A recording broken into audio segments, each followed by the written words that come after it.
I've had worse Monday mornings. I'm currently sat on a ferry in the Indian Ocean. I'm in the Maldives right now. If I just spin the camera around, you can actually see one of the islands over there. I'm taking a ferry from the island of Fuladu to the island of Marfushi. So I've been off the beaten track a little bit, and now I'm going to one of the major islands just for one night before I head back to the capital Male for another night, and then get the plane back to Kuala Lumpur, where I am kind of staying long term. Very much consider myself a digital nomad nonetheless, using KL as a base to visit other countries in the Southeast Asian region. And I think it's really important to reflect when you do set a goal, you achieve it. For example, maybe you have a goal to make digital nomadism a reality. Maybe you're already there. Maybe you have goals related to your business, personal growth, fitness, you name it. What's important is that when you do achieve a goal, to actually reflect back and think, how does this feel? Does it feel how I thought it would feel? And also appreciate the feeling of achieving that thing, and the life you live as a result of achieving it. And I have no regrets about choosing to go fully fledged digital nomad. I mean, where would I rather be on a Monday morning? Right here, travelling from one island to the other in the Indian Ocean under the glorious sun, or sat in an office somewhere in London, towing the line for the man? Well, I think the answer is pretty obvious. And that all said, this is Prismatic. This is prismatic.org. My name is Max, and I like to give you the real story behind, the reality of the situation, what it's really like. I'm not just merely trying to present a sexy sell, and that's a very easy thing to do with travel, with digital nomadism, with online business, the 4-hour work week. It's very easy and very tempting, I might add, to just grasp what's working now and just make out that it's necessarily all rainbows and butterflies. Now, of course, like I said, far prefer this, but look, I've got a background in sales and consultancy. It's a slightly odd experience, I admit that frequently, but I understand that there's a motivation to want to do that.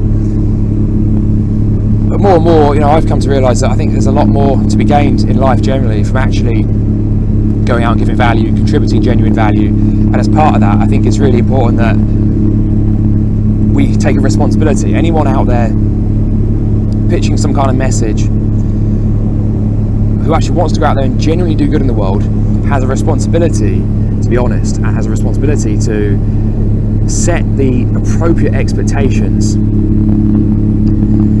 and not necessarily just paint a pretty picture.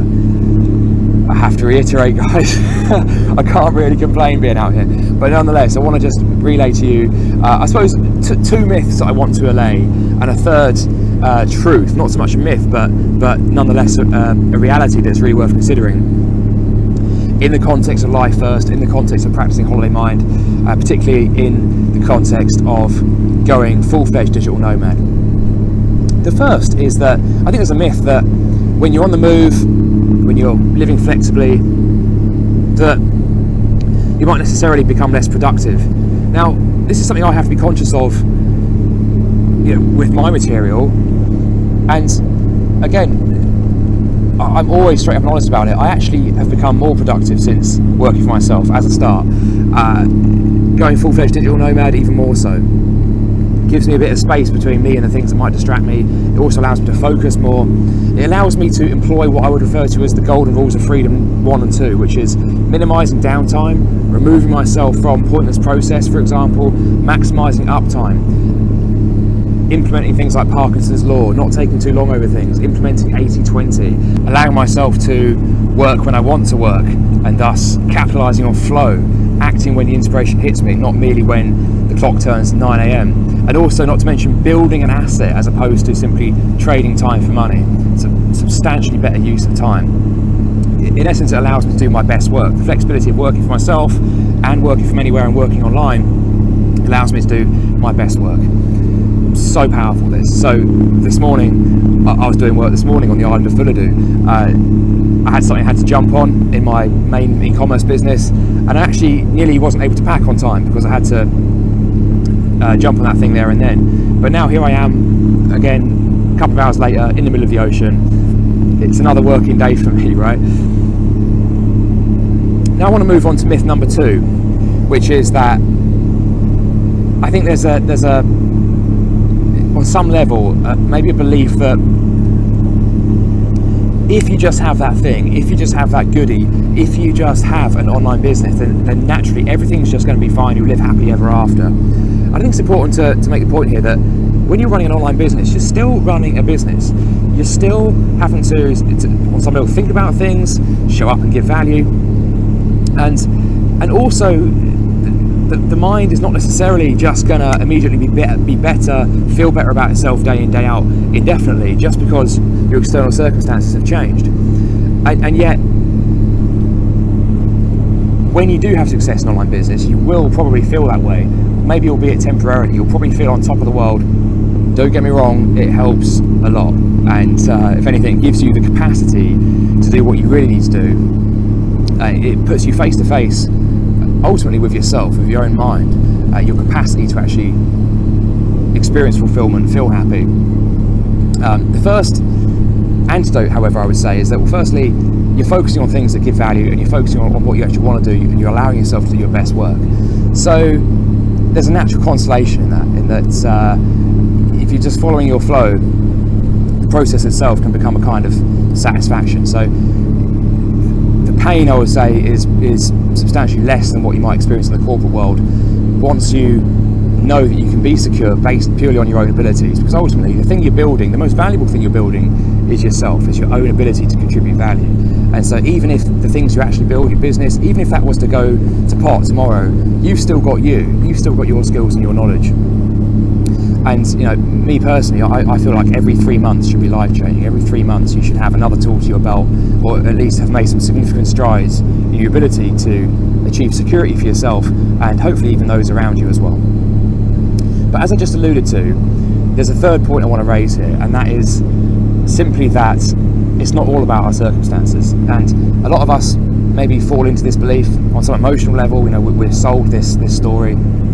That might be what makes us buy a course. It might be what makes us take the journey in the first place. And it is real. There is real emotion behind it. There is real beautiful things that can come from building an online business. One way or another, at some point down the line, you will come face to face with your own mind. And at that point, you will learn. You won't merely need to take it from me, but you will find out that training the mind of and to itself is probably one of the most valuable uses of time you can allocate.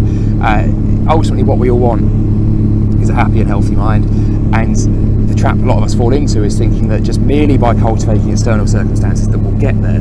And likewise, there's probably a smaller group of people who think that you can neglect external circumstances entirely and merely focus on the mind. Well, that's riddled with problems too. Although you could argue it's probably a slightly more efficacious approach, but ultimately the world we live in, that could also be rather impractical. So the lesson is this: train the mind for its own sake, appreciation, fulfillment, not complaining, allowing yourself to see things as they really are, not necessarily put rose-tinted glasses on, but not see things as worse than they are, seeing the reality of how the human psyche, how it loves to see things as worse than they are, how it loves to create storylines, how it loves to give us unnecessary pain because it's a survival machine.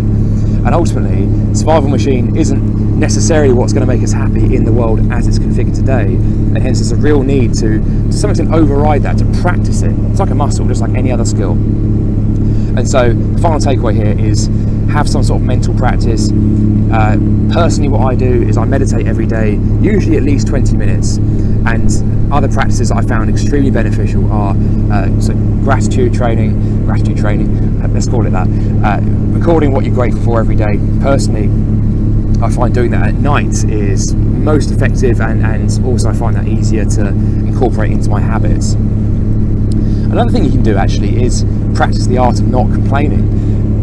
It sounds, it might sound easy, it might sound difficult. To me, that was quite difficult. And I mean literally not complaining about anything, not even no matter how small. What you'll find is it's like any sort of pursuit. There's a slight bit of resistance at first. You really just want to go and do it. You really want to eat that, like if you wanted to eat a piece of chocolate or a piece of cake or something. But slowly but surely, in fact quite quickly, when it comes to not complaining, you might notice that, hey, I actually start to feel really good. And it's one of those pursuits where the benefits show up very, very quickly, and thus make it easier to set a powerful intention to actually stick with it. So that's a really good habit to foster as well. Again, it all comes down to actually training yourself to see things as they are, not necessarily with rose-tinted glasses, but simply not seeing things as worse than they are. And simply by not seeing things as worse than they are, a lot of people can make themselves a lot happier, because that's a trap we all naturally fall into for survival reasons. And spotting that is really powerful. Practicing it is a whole different pursuit. It's all in the practice. That's all for me, guys. I'm going to sit back, enjoy my time on the ferry here as it's limited, and then I'm going to spend the day in Mafuchi. So I hope that was useful, guys. I shall chat to you next time.